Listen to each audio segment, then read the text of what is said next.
Alrighty, hey guys, this is Alisada with Simple Option Strategies. Today I'm going to be covering how to adjust and hedge a monthly credit spread. And I know a lot of people who haven't done this. It's a little bit unnerving to do. Especially if you haven't done it before, and depending on the brokerage, some make it easier than others. I use Thinkorswim, and I can actually do these on the phone really quickly. And once you start, once you do these a few times, it just becomes second nature. So let's get into this. All right. And this isn't a fix all for everything. Credit spreads. When these things come against you. I do want to say, and I'm going to repeat this over and over again, is that the adjustment process really relies on doing it early enough and before expiration. And one thing that I do. One thing that I've learned is that it's really important to do it early, because once you wait and you wait and you wait, it becomes very expensive to roll, and then really defeats the purpose of adjusting these things, okay, and trading these things. So I would say that with any credit spread, your risk management strategy, exit strategy, for a threatened position is the most important thing that you can learn. It's easy to make money on these things, but once these things get close to the market, it's really it's really not good at all, because there's a huge loss that can be taken here. Okay, and we definitely want to avoid that. All right, so adjustment types. Let's talk about that. There's hedges, okay, and this is there's a hedge that I use. It's not really a complete hedge, but it's something that works. And, we're going to talk about that. It's pretty simplistic. However, I am doing some analysis using futures to hedge, these positions. So that's coming in the future here once I get that nailed down. Okay, so you have hedges, and then you have the spread adjust up or down within the same expiration period, and that's really the ideal way to adjust these things, because adding time add risks, and you don't want to do that. Spread adjust by moving it to a later expiration, basically keeping the positions the same, and then spread adjust up or down, and by moving it to a later expiration. Those are really the tools that I have, to use on these. And before I traded, 0 DTE and 7 DTE, I really focused on monthlies, and that's what I did, and I was working full time at that time, and made a lot of money, with just trading monthlies. And it's a very easy trade. You don't have to be in front of the screen. You just put it out there, and you're always pretty distant from the market. And it's a great strategy. The monthly is okay. All right, so let's talk about. And this is an older example, but it works for today. Okay, and depending on volatility, etc. So this was a position that I had, and it was 24.15, 24.20, 10 delta. Okay, I used, and the premium, and this was a 5 wide spread that I used, and the premium I used was 35 for both sides. Okay. Unlike 0 DTE, where you want to really get away and lower your delta, you can use a 10, you 10 wide and still maintain a 10 delta. It's going to be around 65, 70 cents, and that's perfectly acceptable to use. All right. So when you put these on, you probably already know that the distance from the market with the same delta on the call side and the put side is very different, right? The put side, because markets, when they go down aggressively and fast, much quicker, and so there's typically a much greater distance to the market when you put these on than you would on a call side. All right. And to be honest with you, I don't put on too many call sides. I mostly put on put credit spreads just because the market generally is moving higher, especially these days of free money. Okay, so so here's the position, that I'm talking about, and then as a hedge, I like to use hedges on the call side mostly, right? Just because it's much closer to the market, and when the market rips, it rips, and it almost goes as fast as sometimes it does on the put side. But in any case, what I do for a hedge is I take a 1/8 position or 1/4 position, depending on the width of the debit spread. Okay, and these are debit spread. And so what I do is, you can see here that the credit spread is 2860, 2865. So what I do is I go 5 points above that. Okay, in either a 10 wide or a 5 wide, and I buy a debit spread.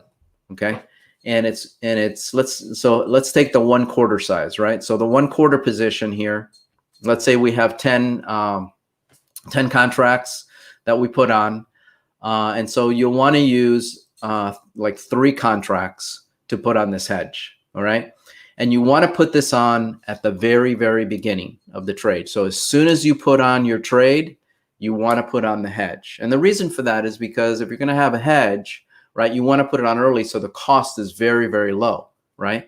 And generally, when these positions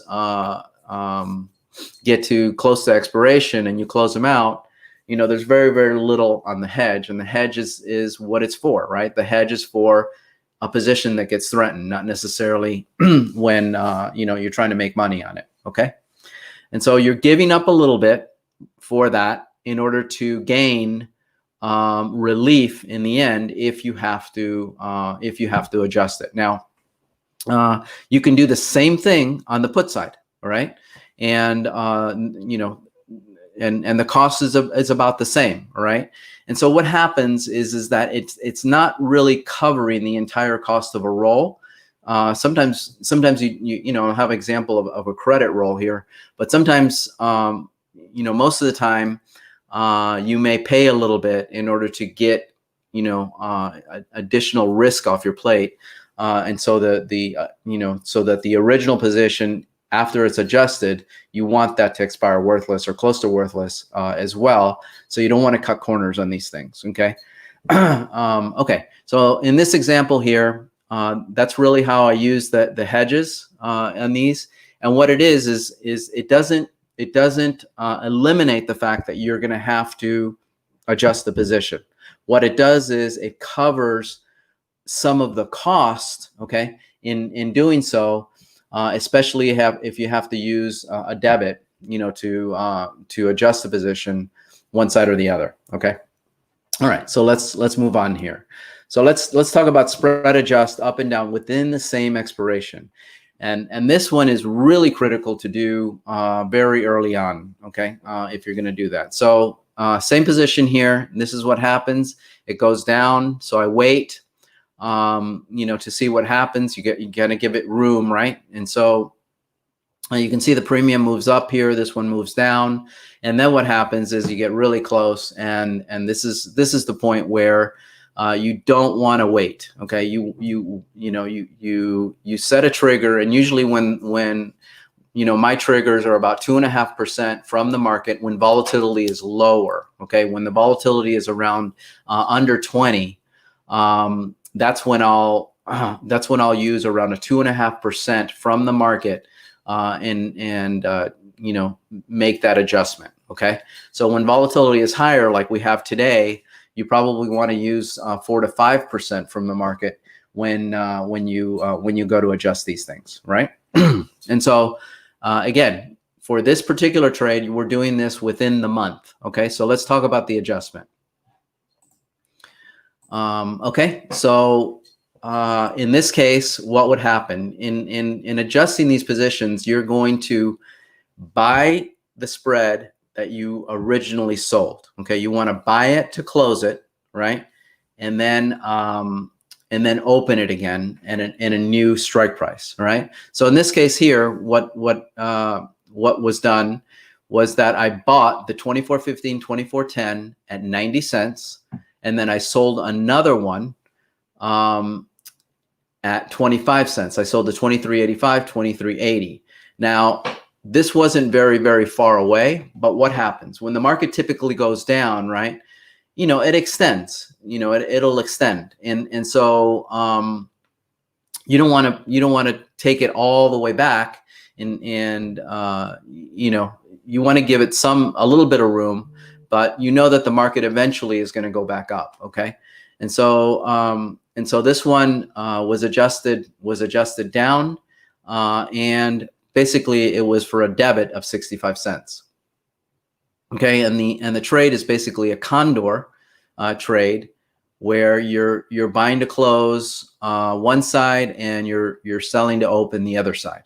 Okay, and this one resulted in a 65-cent debit. Right now, you're going to take the unthreatened position, and you're going to do the same. Basically the same thing. Okay, now because we're doing this within the same expiration, there's no additional margin required, right? So we're doing it with when we talk about the other expiration, you know, where we talk about the other side, and we put it out into another month.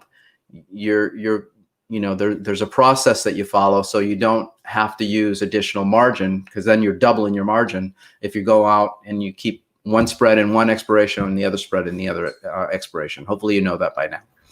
Okay, so in this case. Basically, the position was brought down from 28.60, 28.65 to 25.55, 25.60, and this was for a credit of 40 cents. And so, in this case, basically, it was a cost of 25 cents. You know, to do this. Now, what if you were hedged? Okay, if you were hedged, you know, it wouldn't make up for the whole 25 cents. But it would be a good percentage of it if you had a hedge on, and it would cover some of the costs here of this adjustment, right? So instead of 70 cents, right, for this particular example, we have a total credit worth 45 cents, and you know, it was 25 cents below the original premium of 70. Okay, minus the hedges. All right. I don't see any questions here, so I'm going to move on. All right. So now let's talk about a spread adjust down and moving it to a later expiration. Now, keep in mind when you're adjusting these, same scenario, right? We have a same scenario here. When you're adjusting these, you have to keep in mind that the adjustment is going to be within multiple months, and so instead of rolling it, right? What I do is I buy it, right? So I don't use additional margin. So I buy the position that's not threatened, okay? And I close that out. And then what I'll do is I'll roll this position 24.15, 24.10, and in this case I rolled it down further 23.40, 23.35, right? And it was a debit. The cost to close it was 90. The credit to open it was 90 cents. So I got a debit of zero. Okay. And this one here, this one is vertical roll. So I don't know what your brokerage calls it, but this in Thinkorswim, it's called a vertical roll. And it ended up with a zero credit or debit. Okay. And so what did I do now? Now I opened the new trade in the next month, in the January month, right? And I opened it for 26.55, 26.60, received a credit of 50 cents. And actually, because I closed it for 5 cents, it was a net credit of 45 cents, right? So the adjustment credit was 45 cents minus commission. So the premium collected actually was 140, which was greater than the 70 cents I collected originally. Okay. Now you can look at this and say, oh, okay, that's great. You know, you got a credit on this adjustment, you know, and, you know, but remember this too, is that because you're moving out a month, you're actually adding additional risk to your position. Okay. And so, and that's what occurred here. So what happened? We ended up with a position now in the January timeframe that's a little bit more balanced, right, than it was before, being so close to the money. Okay, and so that's really it in terms of these monthly adjustments. And again, I just want to say that it's critically important that you do these early. That you don't wait until you're close to the money, because it gets very expensive. And this is a process that can be really non-stressful if you do it that way, and you'll cover yourself and eventually make money with this particular spread. Doesn't happen often, but typically these spreads you have to do about 30% of the time in my experience as far as rolling these things. Okay. All right. Any questions on this? All right. Well, that was a quick one today. And if you guys have any questions whatsoever on this, just shoot me a message and I'll answer anything that I can, for these. All right. All right, guys. Thanks. Have a great day, and we'll see you next week. And trade safe on this election day. All right. Take care. Bye-bye.